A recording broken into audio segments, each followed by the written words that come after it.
Reporter impact.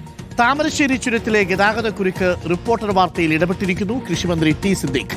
തദ്ദേശ സ്ഥാപനങ്ങളെയും പോലീസിനെയും സന്നദ്ധ പ്രവർത്തകരെയും ഉൾപ്പെടുത്തി റാപ്പിഡ് റെസ്പോൺസ് ടീം രൂപീകരിക്കും. വാഹനങ്ങൾക്ക് തകരാറുകൾ ഉണ്ടായാൽ പരിഹരിക്കാനുള്ള സ്ഥിരം സംവിധാനമായി 24 മണിക്കൂറും പ്രവർത്തിക്കുന്ന ക്രെയിൻ സർവീസ് ഏർപ്പെടുത്താനും തീരുമാനമായി. ഇന്നലെ ചേർന്ന ഓൺലൈൻ യോഗത്തിലാണ് ഗതാഗതക്കുരുക്ക് പരിഹരിക്കുവാനുള്ള തീരുമാനങ്ങൾ ഉണ്ടായത്. ഇന്നിപ്പോൾ ഓൺലൈൻ മീറ്റിംഗ് ഇന്നലെ ഞാൻ തന്നെയാണ് കലക്ടറോട് നിർദ്ദേശിച്ചു അടിയന്തര മീറ്റിംഗ് നടത്താൻ. കോഴിക്കോട് കലക്ടറും വയനാട് കലക്ടറും ഉണ്ടായിരുന്നു. ഒരാഴ്ചയോടുകൂടി ഇംപ്ലിമെൻ്റ് ചെയ്യേണ്ട ചില തീരുമാനമെടുത്തു. ഒന്ന് RRT രൂപീകരണം, 2 ഗതാഗത കുരുക്കുണ്ടാകുമ്പോൾ പെട്ടെന്ന് തന്നെ ക്രെയിൻ സർവീസ് ലഭ്യമാക്കാനുള്ള നടപടി, 3 കൺട്രോൾ സെൻറ്റർ ഉണ്ടാവാനുള്ള നടപടി, നാറ്റ്പാക്കിനോട് അവിടുത്തെ ഗതാഗത കുരുക്കഴിക്കാനുള്ള പ്രത്യേകമായ നടപടി സ്വീകരിക്കണം എന്നുള്ളത് ആവശ്യപ്പെട്ടു. ഒരു 10-40 ദിവസം കൊണ്ട് അവരുടെ റിപ്പോർട്ട് കിട്ടും. ആ റിപ്പോർട്ട് കിട്ടിക്കഴിഞ്ഞാൽ അതിൻ്റെ മേലെ തുടർ നടപടി ഉണ്ടാവും. ദീപക് മോഹൻ ഉണ്ട് കൂടുതൽ വിവരങ്ങളുമായി. ദീപക് മോഹൻ, ഇപ്പോൾ കൃഷിമന്ത്രി ഇടപെട്ടിരിക്കുകയാണ്. വയനാടിന്റെ ചുമതലയുള്ള മന്ത്രി കൂടിയാണ് ടി സിദ്ദീഖ്. നമ്മൾ തുടർച്ചയായിട്ട് റിപ്പോർട്ട് ചെയ്യുന്നുണ്ടായിരുന്നു, താമരശ്ശേരി ചുരത്തിൽ ഒരു വണ്ടിയുടെ എഞ്ചിൻ ഒന്ന് പണിമുടക്കിയാൽ, ഒന്ന് ബ്രേക്ക് ഡൗൺ ആയാൽ ആ സമയം ചുരം മുഴുവൻ ഗതാഗത തടസ്സമായി മാറുന്ന സാഹചര്യമായിരുന്നു. ഇപ്പോൾ ഈ വിഷയത്തിൽ ക്രിയാത്മകമായി ഇടപെടാം എന്നാണോ മന്ത്രി പറഞ്ഞിരിക്കുന്നത്? എന്താണ് മന്ത്രിയുടെ ഒരു പ്ലാൻ?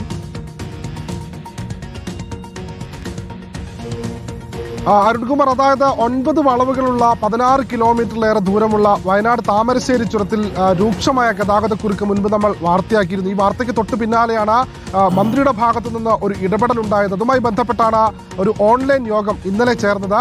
കോഴിക്കോട് വയനാട് ജില്ലാ ഭരണകൂടങ്ങൾ സംയുക്തമായി ചേർന്ന ഈ ഓൺലൈൻ യോഗത്തിൽ ചില സുപ്രധാനമായ തീരുമാനങ്ങൾ ഉണ്ടായിരിക്കുന്നു. അതിൽ ഏറ്റവും പ്രധാനപ്പെട്ടത് ചുരത്തിൽ റാപ്പിഡ് റെസ്പോൺസ് ടീം തദ്ദേശ സ്ഥാപനങ്ങളും ഒപ്പം പോലീസിനെയും ഒക്കെ അണിനിരത്തിക്കൊണ്ട് ചുരത്തിൽ 24 മണിക്കൂറും പ്രവർത്തിക്കുന്ന രീതിയിൽ റാപ്പിഡ് റെസ്പോൺസ് ടീം അംഗങ്ങളെ വിനിയോഗിക്കും. അതോടൊപ്പം ചുരത്തിൽ പ്രധാനമായും വളവുകളിലൊക്കെയാണ് വലിയ വാഹനങ്ങൾ കുടുങ്ങി ഏറെ നേരം മണിക്കൂറുകളോളം ഒക്കെ ഗതാഗതക്കുരുക്ക് രൂക്ഷമായി ഉണ്ടാകാറ്. അത് ഒഴിവാക്കുവാനായി ചുരത്തിൽ 24 മണിക്കൂർ പ്രവർത്തിക്കുന്ന ഒരു ക്രെയിൻ സർവീസ് യൂണിറ്റ് കൊണ്ടുവരും എന്നാണ് മന്ത്രി പ്രധാനമായും പറഞ്ഞിരിക്കുന്നത്. അതോടൊപ്പം ഈ ചുരത്തിലേക്ക് കടക്കുന്ന വാഹനങ്ങൾ കൃത്യമായി ചുരത്തിൽ, അതായത് താഴെ അടിവാരം ഭാഗത്തു നിന്നോ അല്ലെങ്കിൽ ചുരത്തിന് മുകൾ ഭാഗത്ത് ലക്കിടിയിൽ നിന്നൊക്കെ വരുന്ന വാഹനങ്ങൾ ചുരത്തിലേക്ക് കയറുന്ന സമയത്ത് കൃത്യമായി AI ഉപയോഗിച്ച് ആ വാഹനത്തിന്റെ ട്രാക്കിംഗ് നടത്തുവാനുള്ള സംവിധാനവും ഉണ്ടാകും എന്നുള്ളൊരു തീരുമാനം ഉണ്ടായിട്ടുണ്ട്. അതോടൊപ്പം നാഷണൽ ട്രാൻസ്പോർട്ടേഷൻ പ്ലാനിംഗ് ആൻഡ് സെന്ററിന് നാറ്റ്പാക്കിന് കൃത്യമായ ഒരു നിർദ്ദേശം മന്ത്രി കൊടുത്തിട്ടുണ്ട്. അതായത് കൃത്യമായി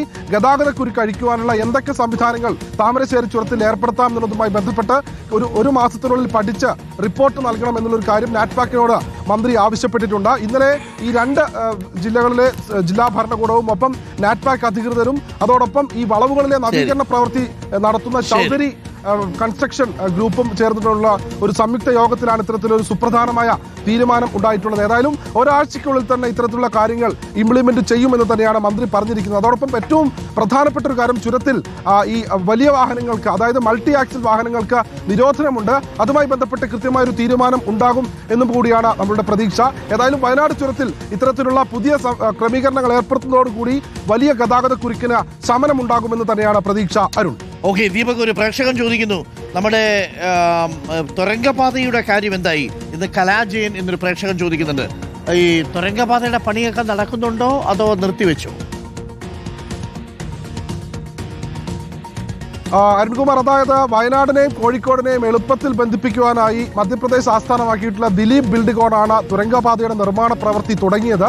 അതിൽ കോഴിക്കോട് ഭാഗത്തു നിന്ന്, പ്രത്യേകിച്ച് കോഴിക്കോട് മരുതിലാവ് ഭാഗത്തു നിന്നൊക്കെയുള്ള ഭാഗത്ത് പാറ തുരന്ന് തുടങ്ങിയിട്ടുണ്ട്. ഏകദേശം 60 മീറ്ററോളം തന്നെ കഴിഞ്ഞ ദിവസങ്ങളിൽ തുരന്ന് എത്തിക്കഴിഞ്ഞു എന്നാണ് പ്രധാനമായും മനസ്സിലാക്കിയത്. അതോടൊപ്പം ഏറ്റവും പ്രധാനപ്പെട്ട കാര്യം, വയനാട്ടിലെ മേപ്പാടി കള്ളാടിക്കടുത്താണ് തുരങ്കത്തിന്റെ വയനാട്ടിൽ നിന്നുള്ള എൻട്രൻസ് കവാടം ആരംഭിക്കുന്നത്. ആ ഭാഗത്തും നിർമ്മാണ പ്രവർത്തനങ്ങൾ ശരവേഗത്തിൽ തന്നെ നടക്കുന്നുണ്ട്.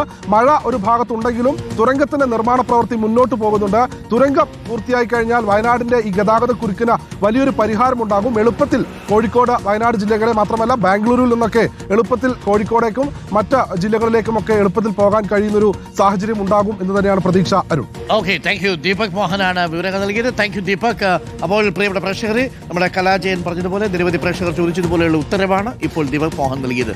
തുരങ്കപാതയുടെ നിർമ്മാണം നിലച്ചിട്ടൊന്നുമില്ല. തുരങ്കപാതയിലെ നിർമ്മാണം ശരവേഗത്തിൽ തന്നെ മുന്നോട്ട് പോകുന്നുണ്ട്. അതിൽ ആശങ്ക വേണ്ട കാര്യമില്ല.